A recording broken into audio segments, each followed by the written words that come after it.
नमस्कार दोस्तों, स्वागत है आप सभी का संतोष विजय चैनल में। आज मैं आप सभी को कुछ महत्वपूर्ण बातें बताने जा रही हूँ।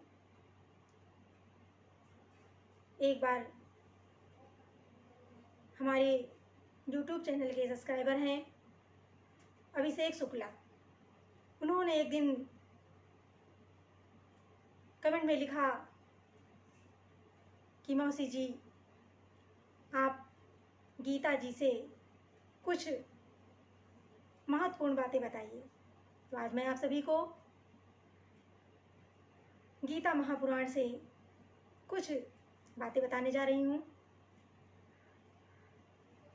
एक बार भीष्म पितामह जी ने गीता में अर्जुन को 4 प्रकार से भोजन ना करने के लिए बताया था। पहला भोजन, जिस भोजन की थाली को कोई लांघ कर गया हो, वो थाली नाली में पड़े कीचड़ के समान होती है।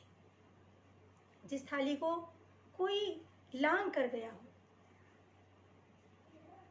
वो थाली नाली में पड़े कीचड़ के समान होती है। वो भोजन वर्जित होता है, उसे त्याग देना चाहिए, हमें ग्रहण नहीं करना चाहिए। दूसरा भोजन, जिस भोजन की थाली में पैर की ठोकर लग गई हो, पांव लग गया हो, वो थाली विष्ठा के समान मानी गई है, इसलिए वो भोजन भी वर्जित होता है, उसे भी हमें नहीं करना चाहिए। तीसरा भोजन,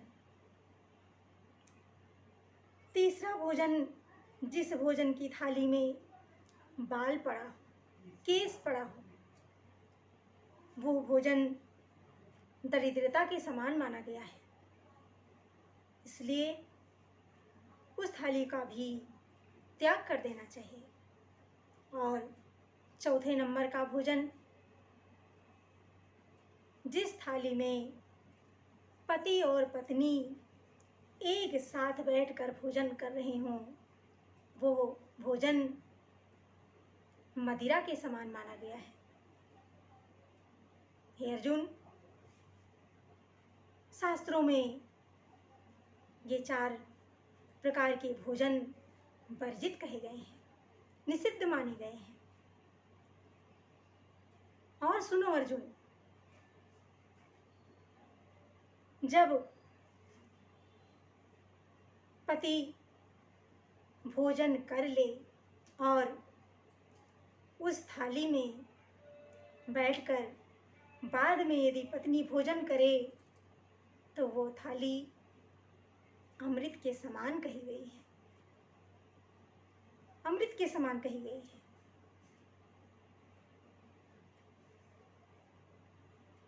और सुनो अर्जुन, भीष्म पितामह जी ने कहते हैं कि सुनो अर्जुन, जब हमारे घर की बेटियां कुंवारी बेटी हो और अपने पिता के साथ बैठकर भोजन करे, तो वो भोजन अमृत तुल्य होता है। कुंवारी बेटी यदि पिता के साथ बैठकर जीवे, भोजन करे, तो पिता की कभी अकाल मृत्यु नहीं होती। पिता की अकाल मृत्यु को बेटी हर लेती है। इसलिए जब तक बेटी कुंवारी हो, तब तक अपने पिता के साथ बैठकर भोजन करे। ऐसा गीता महापुराण में वर्णन किया गया है। बहुत सुंदर भीष्म पितामह जी ने अर्जुन को उपदेश दिया। तो मेरे प्यारे दोस्तों, मेरे प्यारे बच्चों, आप सभी को हमारी ये गीता जी की कुछ बातें जो महत्वपूर्ण हैं, आजकल के नई युवा पीढ़ी कुछ लोग इन बातों को नहीं मानते हैं, लेकिन ये चीज़ें वेदों में और शास्त्रों में वर्णित हैं, मेरे अपने द्वारा कही गई नहीं हैं। इसलिए आप सभी इसे अवश्य अपने जीवन में धारण करें और इसका सम्मान करें। सभी खुश रहें, स्वस्थ रहें, सभी का जीवन मंगलमय हो। सभी को मेरा प्रेम भरा नमस्कार।